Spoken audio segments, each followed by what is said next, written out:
दो यमराज के दूत दिखाई पड़े। अरे बोले हम तुम्हें लेने नहीं आए, तुम क्यों घबरा रहे हो? वहां एक व्यक्ति आ रहा है, उसे लेके जाएंगे हम, और वो किसान उतरेगा उस तन को बांधने के लिए। कुछ क्षण बाद ही एक बैलगाड़ी आती हुई दिखाई पड़ी। उसकी बेचारे की सांस में सांस रुक गई। अरे तो उसने पूछा मैं बोल सकता हूँ? बोले तू बोलेगा तो तुझे भी ले जाएंगे संग। लेकिन यमराज के दूत रोने लगे, बोले मर तो गया लेकिन वो तुलसी के बिरवे पे जाके गिर गया।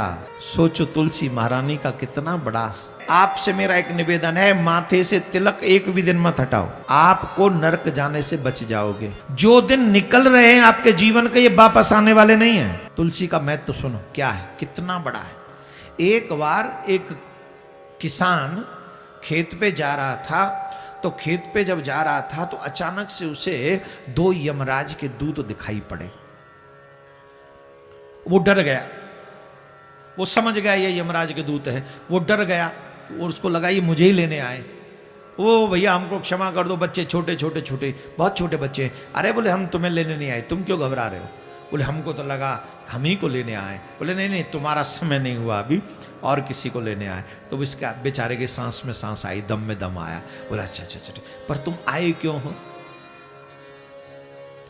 बोले इसी रास्ते में अभी हम जहां खड़े हैं वहां एक व्यक्ति आ रहा है, उसे लेके जाएंगे हम। बोले एक व्यक्ति आ रहा है, तुम्हें कैसे पता? बोले सुनो तुम्हें पूरी घटना बताते, हमारे संग रहना, बोलना मत, हम बताते हैं क्या होगा। बोले क्या होगा?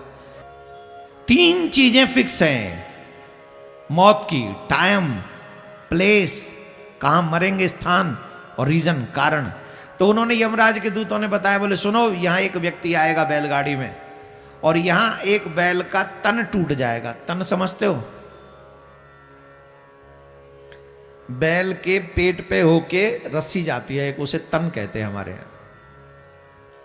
वो ऐसे, और वो दोनों जो गाड़ी के वो होते उसमें बांधते हैं उसे। बोले यहां बैल का तन टूट जाएगा और वो किसान उतरेगा उस तन को बांधने के लिए, और जब तन को बांधने के लिए जाएगा तो बैल को गुस्सा आ जाएगा और उस पर प्रहार करेगा, उसके सींग उसके पेट में चले जाएंगे, जिससे उसकी यहीं मृत्यु हो जाएगी, और फिर हम उसे लेकर जाएंगे। यमराज के दूतों ने पूरी स्टोरी बता दी, और ये स्टोरी सुनते ही उस किसान को बड़ा इंटरेस्टिंग लगा। Is it possible?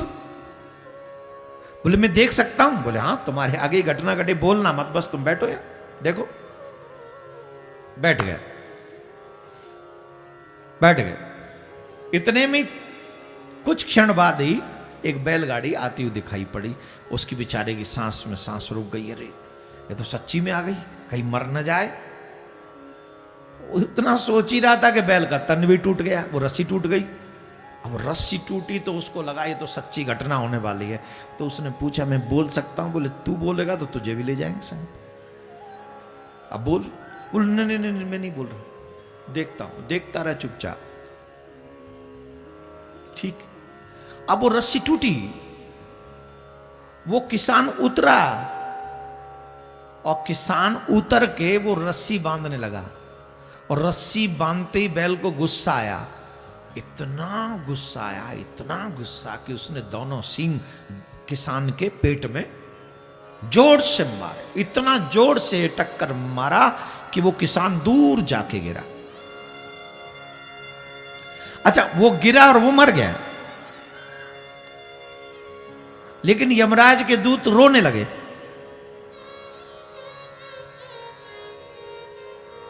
उसने पूछा जो बैठा था बगल में, सब कुछ तो तुम्हारी प्लानिंग के अनुसार ही हुआ, सब कुछ तो वही हुआ जो तुम कह रहे थे, तुमने जो बताया था। आएगा, तन टूटेगा, बैल उसे मारेगा, वो मर जाएगा। मर गया, तुम रो क्यों रहे हो? बोले सब कुछ हमारी प्लानिंग के ही मुताबिक हुआ, जो कुछ होना था वही हुआ, बट एक प्रॉब्लम हो गई। क्या प्रॉब्लम हो गई? कि बैल ने थोड़ा जोर से प्रहार कर दिया। जितनी कम करना चाहिए था वो थोड़ा पुश ज्यादा हो गया। तो इसमें क्या है, वो तो मरना था, मर गया। बोले मर तो गया लेकिन वो तुलसी के बिरवे पे जाके गिर गया।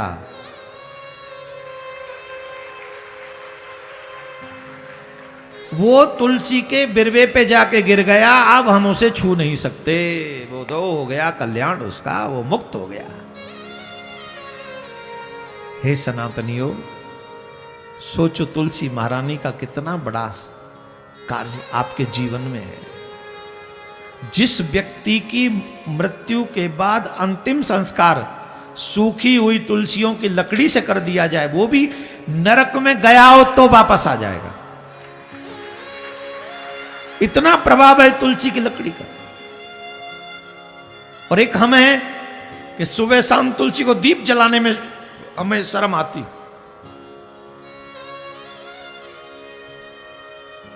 मैं आप सभी से, किस किस ने दीक्षा ले रखी है? नीचे करो। किन किन के गुरु नहीं है अभी तक? हाथ उठाओ।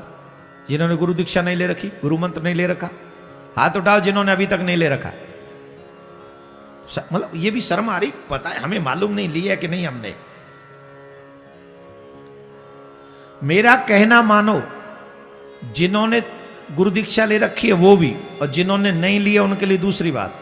जिन्होंने ले रखी है, आपसे मेरा एक निवेदन है, माथे से तिलक एक भी दिन मत हटाओ, गले से तुलसी एक भी दिन मत हटने दो, और तुलसी महारानी को नित्य दीपक दान करो शाम के समय। आपको नरक जाने से बच जाओगे। जिन्होंने दीक्षा नहीं ली उनके लिए एक और बात बता दूं, फिर आगे कथा को बढ़ा देंगे। जिन्होंने दीक्षा नहीं ले रखी, आप अपने जीवन के साथ खिलवाड़ कर रहे हो, अपने उद्देश्य के साथ खिलवाड़ कर रहे हो। जो दिन निकल रहे हैं आपके जीवन के, ये वापस आने वाले नहीं हैं। और हु हैज सीन टुमारो, कल कौन जाने के कब मर जाए, कौन मरेगा कल, किसी ने देखा है? जवाब दो। कोई कहता है मेरा बचपन है, कोई कहता है अभी मैं जवान हूं। अरे साहब, बचपन तो बहुत दूर की बात है, लोग तो घर में ही मर जाते हैं। मरने की कोई डेट फिक्स नहीं है, आयु फिक्स नहीं है, न जाने कब मर जाएं। मरने से पहले अपनी आत्मा को शुद्ध करो, भगवान के बनो। जो मनुष्य दीक्षा लेता है, गुरुदेव उनकी शरणागति भगवान के चरणों में करा देते हैं।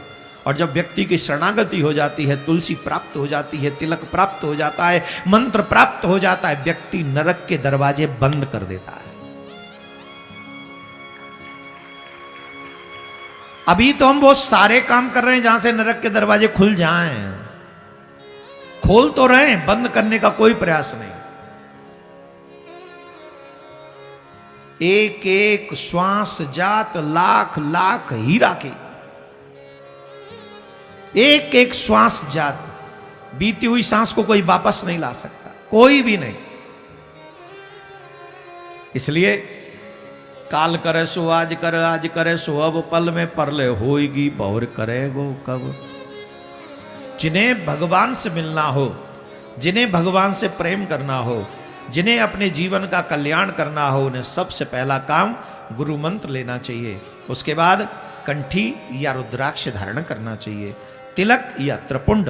मैं दोनों बात किस लिए बोल रहा हूं? शिव जी के भक्तों के लिए त्रिपुंड महत्वपूर्ण है, कृष्ण जी के भक्तों के लिए, राम जी के भक्तों के लिए, नारायण के भक्तों के लिए तुलसी महत्वपूर्ण है। तो ये मैं दोनों साथ में बोल रहा हूं, तुलसी रुद्राक्ष। जो तुलसी का काम है वही रुद्राक्ष का काम है, जो त्रिपुंड का काम है वही तिलक का काम है।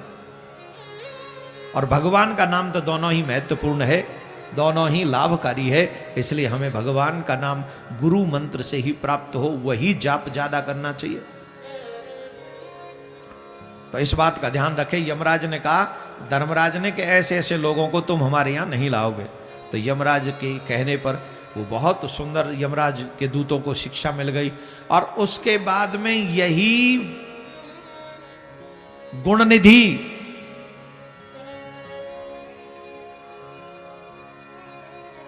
यही गुणनिधि जो था, उस दीवदान का महत्व सुनना मेरे प्यारे, तुम्हारे रोंगटे खड़े हो जाएंगे जिन्होंने ये कथा पहले नहीं सुनी हो। तो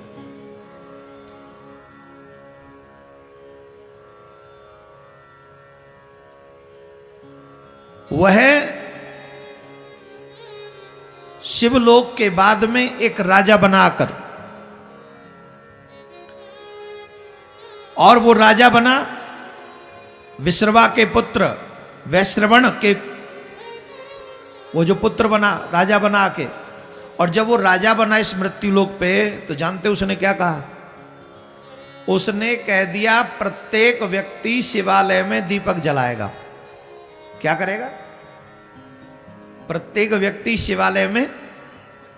और देखो उस राजा का दंड विधान क्या था? उसने कहा जो व्यक्ति दीप नहीं जलाएगा शिवालय में उसको मृत्यु दंड मिलेगा।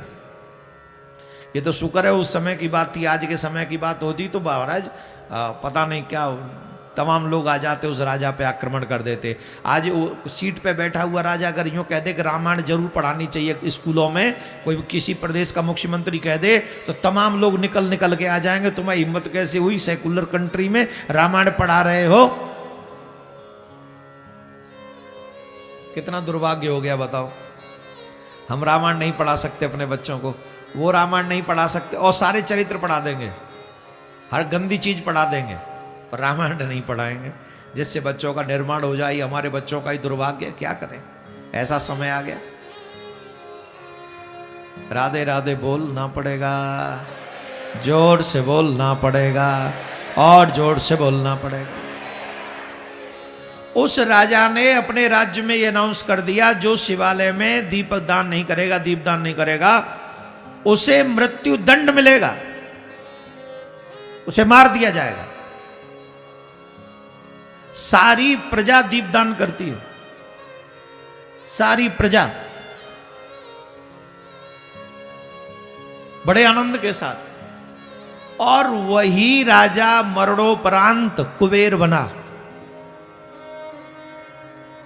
कौन बना? कौन बना? अब बताओ तुम पे क्या है ऐसा जो कुबेर की बराबरी कर लो? बताओ। और सिर्फ एक दीपदान से, वो भी चोरी के चक्कर में, व्यवस्था के चक्कर में नहीं, चोरी के चक्कर में, अनजाने में दीपदान का ये प्रभाव हुआ कि वो व्यक्ति राजा बना, राजा बन के फिर कुबेर बना और भगवान शिव की उसने तपस्या की। भगवान शिव की उसने तपस्या की, भगवान से प्रसन्न हुए। हालांकि ये पार्वती जी को घूर घूर के देख रहा था, शंकर भगवान प्रकट हुए ना पार्वती मैया के संग में, तो घूर घूर के देख रहा था। इसके मन में क्या आ रहा था कि ये देवी कौन है, इसने मुझसे ज्यादा तपस्या की है शिव की, जो शिव जी के सानिध्य में बराबर में खड़ी है, इसने ऐसा कौन सा पुण्य किया। और मां पार्वती जी को लगा ये कैसा भक्त है, घूर घूर के देख रहा है। पार्वती मैया को गुस्सा आ गया, एक आंख फोड़ दी उसकी।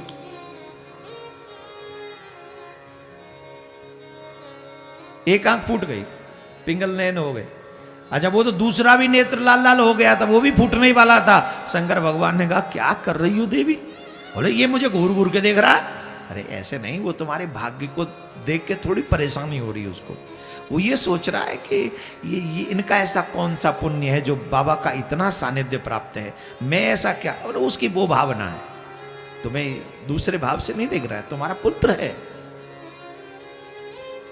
तो मां ने फिर आशीर्वाद दिया, प्रसन्न रहा। भगवान ने फिर उसे वरदान दिया शिव जी ने, और यहां से कुबेर भगवान शिव के मित्र बन गए।